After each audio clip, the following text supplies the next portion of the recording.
اعوذ باللہ من الشیطان الرجیم بسم اللہ الرحمن الرحیم۔ عزیزان من،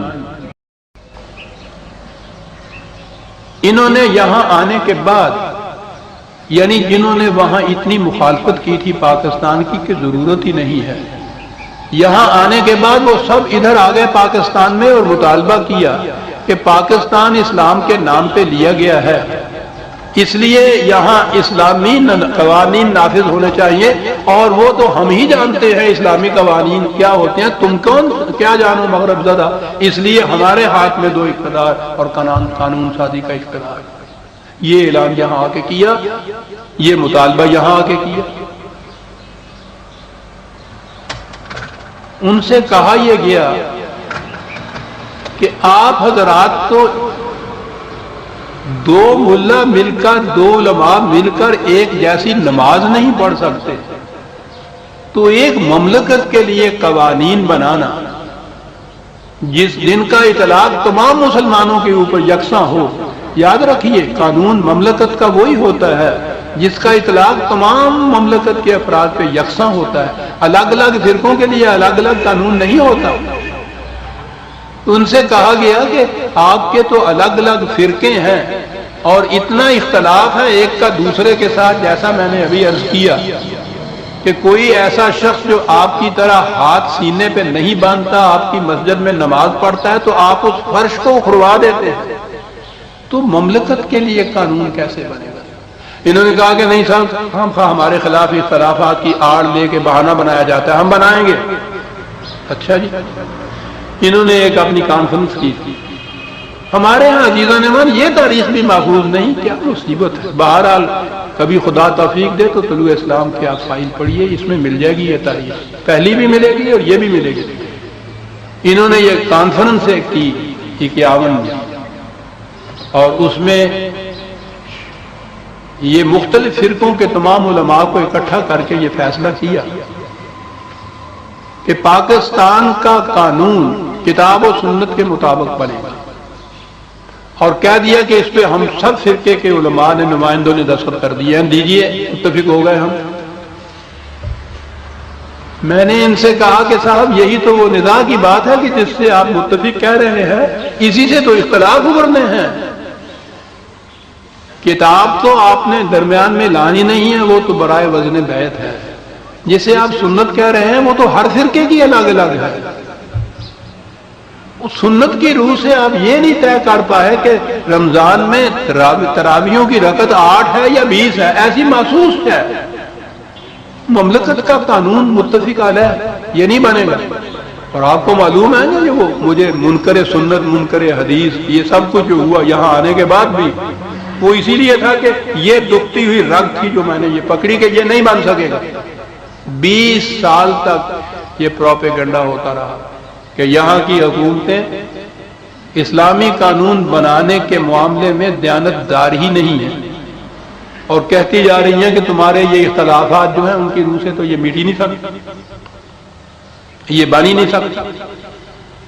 20 سال تک یہ ہوتا رہا، ہر حکومت کے خلاف یہ بتانا رہا۔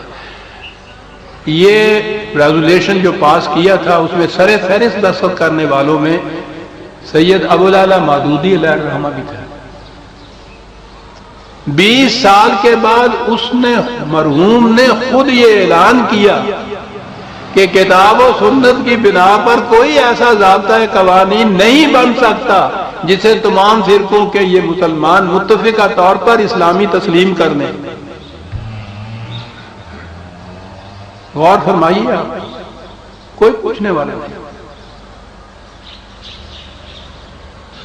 اور یہ ستم ظریفی کہ جس زمانے میں انہوں نے یہ اعلان کیا تھا، اسی زمانے میں انہی کی جماعت اسلامی کی مجلس شورا نے ریزولوشن پاس کیا تھا، حکومت سے کہا تھا کہ کتاب و سنت کے مطابق تم قانون کیوں نہیں بناتے؟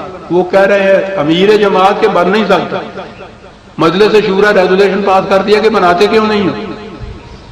تماشا ہو رہا ہے عزیزان من، دین کے ساتھ مذاق ہو رہا ہے۔ خدا معاف کرے ہم سب کو۔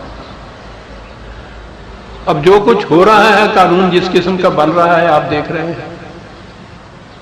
حدود کے قوانین کو تو جانے دیجیے، عام طور پر عام لوگوں سے اس کا واسطہ نہیں ہوتا، وہ سمجھتے ہیں مجرموں سے ہی واسطہ ہوتا ہے، دیکھ لیں گے، نپٹ لیں گے۔ ایک ہی قانون انہوں نے بنایا نا، پبلک لا، جسے زکوٰۃ کا قانون کہا جاتا ہے، حدود سے الگ ہٹ کر قانون بنایا، سارے ملک کے اوپر اس کو نافذ کیا۔ 4 ہی دن کے بعد اس کے خلاف احتجاج ہوا، مجھے کسی فرقے سے واسطہ نہیں، میں تاریخ بیان کر رہا ہوں۔ احتجاج ہوا شیعہ حضرات کی طرف سے، اسی حکومت نے اعلان کر دیا کہ یہ جو قانون زکوٰۃ کا ہم نے بنایا ہے اس کا اطلاق تمام مسلمانوں پہ یکساں نہیں ہوگا، جو اپنی اپنی فقہ کے مطابق چاہے اس طرح سے کر لے۔ مملکت کا قانون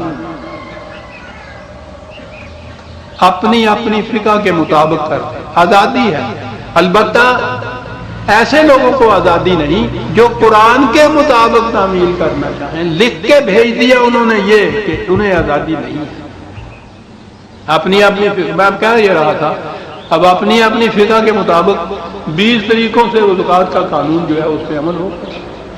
اب عشر کا قانون آ رہا ہے، اس میں بھی یہی چیز آ رہی ہے، آپ نے ایک ہی قانون ہے جو پہلا ہی بن رہا ہے، وہ بھنور میں پھنسی ہوئی لکڑی کی طرح وہیں گردش کر رہی ہے، یہ آگے بڑھ ہی نہیں رہی، بڑھ سکتی نہیں ہے۔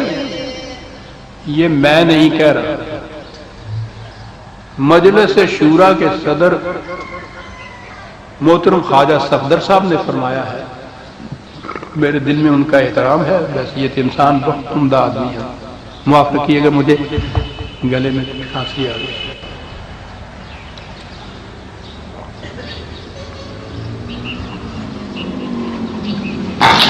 انہوں نے حال ہی میں اسی مارچ میں، غالباً 26-27 مارچ کی، انہوں نے اپنی ایک تقریر میں یہ کہا کہ ملک میں مکمل اسلامی نظام کی راہ میں فقہ کا اختلاف ایک رکاوٹ ہے۔ ارے فقہ کے مطابق تو آپ بنا رہے ہیں قوانین اور نظام، اور اسی کو آپ کہہ رہے ہیں رکاوٹ ہے، تو اس رکاوٹ کو دور کیوں نہیں کر دیتے؟ فقہ کا اختلاف ایک رکاوٹ ہے۔ قرآن نے ان کے متعلق کہا تھا نا، یصدون عن سبیل اللہ، احبار و رہبان، خدا کی طرف جانے والے راستے میں سب سے بڑی رکاوٹ یہ لوگ ہوتے ہیں۔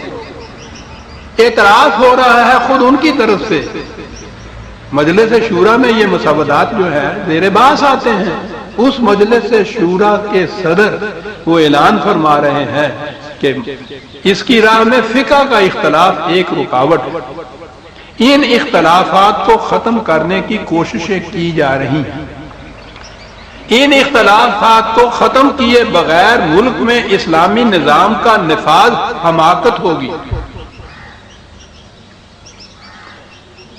انہوں نے ایک بار پھر کہا کہ مختلف مکاتب فکر کا باہمی فقہی اختلاف تاخیر کا باعث بن رہا ہے، اور ہمیں زیادہ سوچ بچار کے بعد ایسا متفقہ لاحہ عمل تیار کرنا ہے جو انتشار کی راہیں بند کر دے۔